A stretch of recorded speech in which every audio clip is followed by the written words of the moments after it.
Hello, kari mathen hona biduri nunga sisibo. Chak lambra. Sauri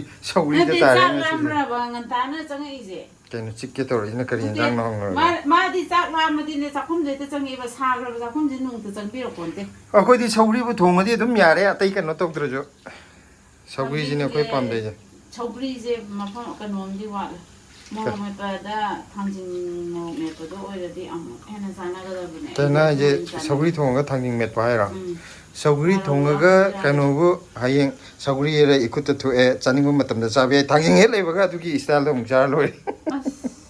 Ai ni ngasi ne chaning ba phau ji na. Kai nang na thangjing yam chaning khale idana. Na ti sauri thong na hangai sauri thong da di thangjing ji chaning ba ka phau ji na si biang chaning ba phau wa. Sisi yam chaning bam phau ya. Nang soidana ga legar pujat la ingon da khadrak tawri pujat la thangjing hadi kare nam di dum phauna bane mayam te na o je kana haiduna su kana khana dumna su adum Nang si pura antarjami dare entu de. Thangjing ga aswai da chatlaga moi kano munir ka yon bane ka kanang lai rugera kariya ayane da yon bane munir ka gumba thangjing je nati ashram gumba ayane da thangjing yaurang gani ma ayane da thangjing gon brana hajikan yong chape yaur su de ayane da phangda bam ta lai trai bungo yo akariba soibum phangi loi phangi kai no na tang ni dari do adu di ayane da chatu jiro ayane da sala ga thangjing nam ta lai ro na sa yam na ni bo ayo ya ayane chalu gidro tor jo Masih gini minta thangjing za da be ade ayane de lai ro ngasi gi namita nang thangjing cha da ba ya de sa thangjing cha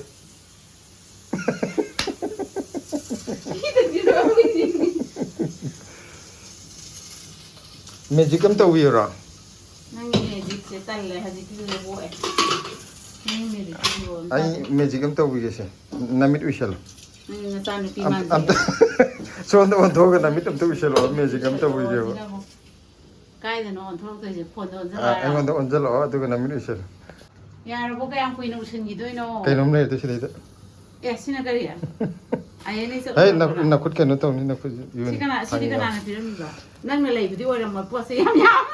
akoi sem thila mane ho oh adu di yauram mani ma nang sai gi ingwa na kadar da uri si di thangjing yauram mani nang kai no to manam da khangbra ba koi mung da thangjing la ka ni ngasi ngasi di ingwa da tare nam phawe dna di si oi le ra me dna hadi saning ha ba ngasi ja ngasai sem la ame adu kai no ke po jum da gi po ne na khai saruk ni da mayam piram bani ai ha jo ge to nang ki ngasi jam saning bu thangjing adu oi ba nang het ta chaning ak pa ina ko last year ro oi ne ba yung ju yaw ni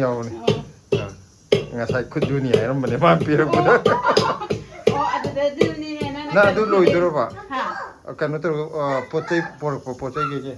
amma jina maro mason yang confidence le na ngangi kan to gira na du loi baga potai pira ko ge kan to ge ko ge unboxing to ge unboxing yo na ba thak ka do thara ga tayari de le ram so nang la tha ga do ni kai no ai ka de bai tha de ba na sak tu yam chaw wi tap te ka da ka mari kon kol tang ge so yare oi go lem ko pamaga ako si hai kan jeng gro nak akan to kita chang jel lo ai phamam si pi ro ya Hello, Maya. ako papa laktri Hello, Maya. Nasidi. Hello mayam ngasi zo mo khoi gi inaw no pi yung gi pochai amuk chawa phangdore ko akhoi inaw no pi merina mo hadi ngasi ma yung lum dagi hala ineba ngasi se delhi da thongre aduna khudak ta adum akhoi gi su akhoi khara pi pubi re do kai no yeng minara se koi gi yung gi pochai amuk akoi gi mahau yeng na ba na mu pibi re adu kari kari yaura ge do akoi yung gi kai cha phangdei no do ko ka zo hangu piro pot se mana ngasai haibada haidi ngasi se ban ne na ngarang gum balai salure sila ka yaura khangbra kaino tuningo oh ko su kai de kaino ado si kai nom di yaura natra si kai no adu de mana kaino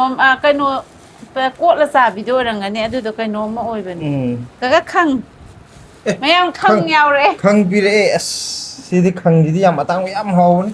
yumda akhoi da kano to webo ko khang howe ba thaina akhoi da khang howe do akhoi chuja sabi de manam nam thi na furit ta pa sang na akhoi da nam thi na chuja sa da do hojik ti khang de phang na dre yam belu le po ro re to khang kainom ju pire e kang na ba charam cham pire e yam tang ma po mukhi pan ju pire mukhi pan je haw ne mai phakoi ga su yaw ri sila me pire akhoi phakoi yaw leitre ha bdo aina mai makhan chuna udi hapai ne ko si moirang khanam dinati ko moirang khanam mandi khang de masa di kanu gi u hoi ton hai do i jalo disi pai kanu nang na khut para kanu hoi nang kai para kanu adagi hawai maru arang bi aina kaino hapa ko ni yam ji tun ko kesukai de ado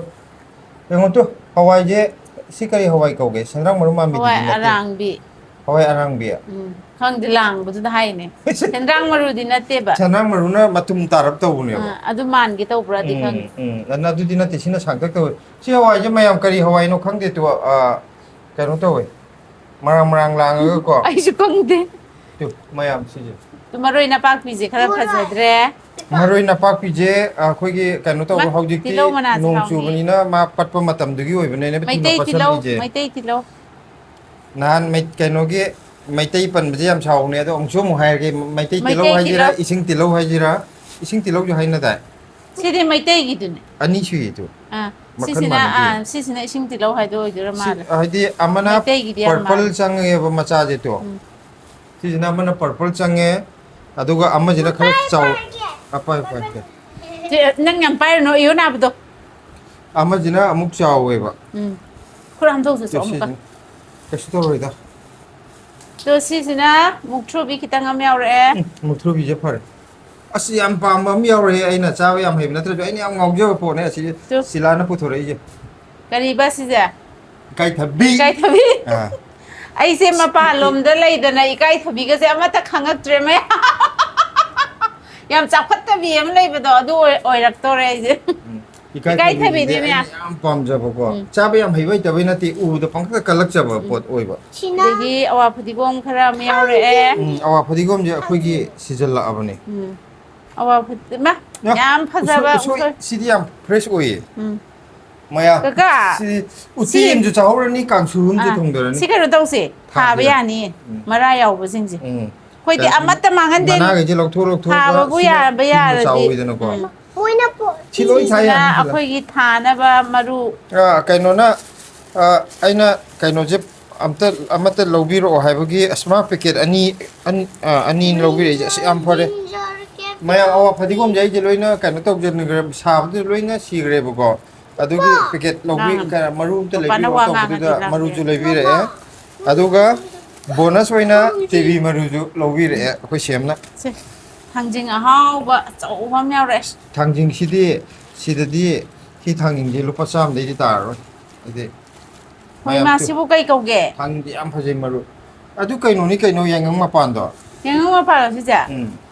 kaino to bu do akhona na mu mor me pa cha ba do yang si ma man si e to si je irola sa ba jo ho e mor me pa da nga la ga nai san ba jo asaroi bi da ho de si na adum u ni ba si thangjing ji ko pai be de Papa. si si na bal masika masika khamen je akhoi gi do akhoi na ju phajana sembi dire ko ade ano bu bun da gi Sika. khamen ba masika chumme the na bu chumme Kamen ba na sika. ito yang piri da adagi akhoi ka na yam pam ja ba am ju puthora age ko khamen khabi ma de si hando khamen khabi ma cha di purai gi thawai ai pa ai hu dik tha bane ko kaino to re chawru ga akhoi sidai da sa bi da pan gam da ba khar le di pan da ma le tin na dum ta le re sa pan me mo ta ai na kwai pam ja bane se ai na paman ba gi tha wa yo yam de haw jo am ju yaw re akhoi na sa da ba kui ra bra pong hawai pong hawai kang soi haw ba ne pong hawai na trom se ma ne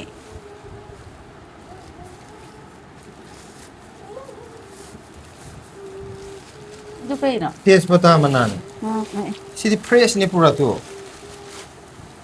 tes pata mana ji ame fresh na de si na amut na kutumot la ro no choi choi nang video da lum jal le video na mine 스테이지 보다 문화지 뭐 시디 헬로 포마리 영부다이디 프레스 Moi kanoodagi ka hilak ko man. 아 아이디 프라 프레스네 Wow, pumaga yore. 실라기 더와이네 지나마야 Ay ne mangonda sa hairi bo kita yawroon hai gi na mamanggi ay gida. Adung ka ho ba hai tare. 하이보 하이보. Ah, hairi. dai ko. 시가 있나요? 하이보 하이게. 마마로 왕 하이로 시는 하이보. 시나 하이보 Ada ay na mangonda phone tawraga amta hai siran khan ba ay hairo gida ay kai da. Sum hai di ay sum ikai ra ba hai tare ne sum hai bdo. Ada hairo gida haraga mana piket so wa mi mayam ha. atai sumna 하이보 피럭고 징지 실라자 한 얌밤 차이 방아 부디 하이보 인 칼라 차이 고 마자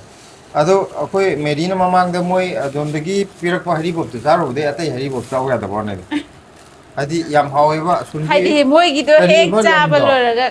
khaure. Moi gido hek chaba loiraga atai hairi bop se ai chaning bo pop 아촌 aduga 징기네바 하이보 교 moi gi hairi bop ki mahau se kaw gra kan da di amuk chaba je करी khar yare. करी लमनोम भाई देना Khangdi. 아주 마음 가오래 아도 하이보 제 코칭가 반 미지니 해나 하오 자니고 तबुदे आयाम पोचे चिंगलोमदा पारमन लोय हावेदा उमोरो अर्जु चिंगदा दम मयाम ngongni अदे अते अते इंजांग ना पियो जु दम चिंगदे पोरोकुजे माहो दम तोंगाले को हादि चिंगदा फंगबा पोसिबो बा उयेन गासे अखोइना गा सारि जे असोंदगी पोरोखो गातनी दरा अदो सिजमदे इन फजम पामे मुखी पांजु यावरे Pan irol hayeng iron ngasi hajik thonga bani na hayeng di irol la roi. Hayeng nudang oin lon daran. mayam injang je akhoi pofam amadi phamba yagadaba pofam masam di phamba yarni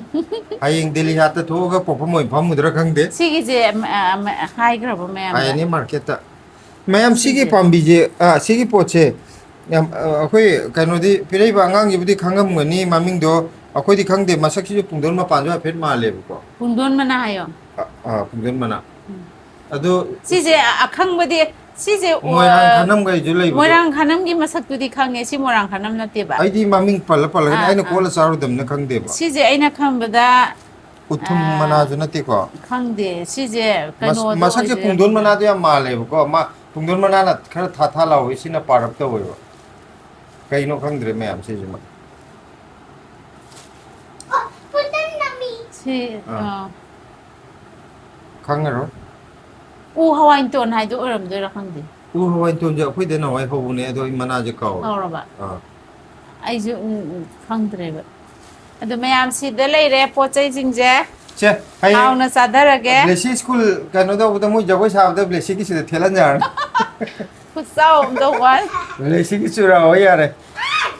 blesi ki chin chi ki kitang kano to rim na rim ne du gi ne ma chin de kitang ha yeng ba da kano to ri ji Kang salak pai ne am. wa yang nga ga no wa nga ga dinar ne che Yes bata ji jam blesi kala. ki si jima thet pi rani thangking jima ju the chira blesi kok ta 네, 유가니. smai tro 네, 유가니 양나가니. 유니. adune mayam ngasi chanupina yungda chalubagi pibirappa poche si jigai ne yamna kano to re Isi yare ke taro ke? yungdagi akogi tharakpa dongno yam pibire si jima porako jima yam harau re Pike amada kai no. kano ne si ani ma aduga pai re tv jiga mayam ngasi gidi akogi pot yaurakogi haitare akoi pot phangbagi yunggi poche phangbagi video ji matang ni da loi chanjarage Sanjara ge me. Desi nang ju kai no hai ga mayam. Machin de thengan ga no ba. mayam bye Mayam bai to